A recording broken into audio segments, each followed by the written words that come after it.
ఈరోజు నేనొక పని చేయాలనుకుంటున్నాను. ఆ గుడ్డు నా చేతిలో కాకుండా కింద పడుంటే మా అమ్మ నా గుండు పగలగొడతాంది. ఎంత బాధొచ్చినా సరే దిగమింగుకొని మా అమ్మే కదా అని లైట్ తీసుకొని ఈ రొట్టె ముక్కల ఆమ్లెట్ అయితే ట్రై చేయడం స్టార్ట్ చేశాను. నాకు రొట్టె ముక్కలు తినడం అంటే ఆ రోజు జ్వరం వచ్చిన రోజులాగే. అయినా సరే ఈరోజు ట్రై చేస్తున్నాను.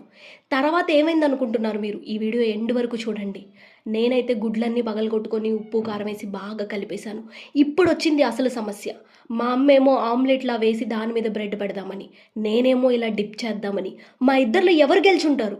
అప్పుడొచ్చాడు మా నాన్న. Guys I am so sorry. ఇక ఇలా వేయించేసేసుకొని ఫుల్‌గా తినేసాం మా అమ్మ నేను. జస్ట్ నాకు క్రైమ్ స్టోరీస్ చదవడం అంటే ఇష్టము. అప్పట్లో క్రైమ్ స్టోరీస్ యాంకర్ అయిపోతానని నేను ఫీల్ అయ్యేదాన్ని. ఏమవుతావు, ఏమవుతావు అంటే అందరికీ యాంకర్ అని చెప్పేదాన్ని. ఎందుకో ఆ రోజులు గుర్తొచ్చి జస్ట్ అలా ట్రై చేశాను. అన్‌సబ్‌స్క్రైబ్ చేయమాకండి. వీడియో నచ్చితే లైక్ చేయండి. And thank you guys.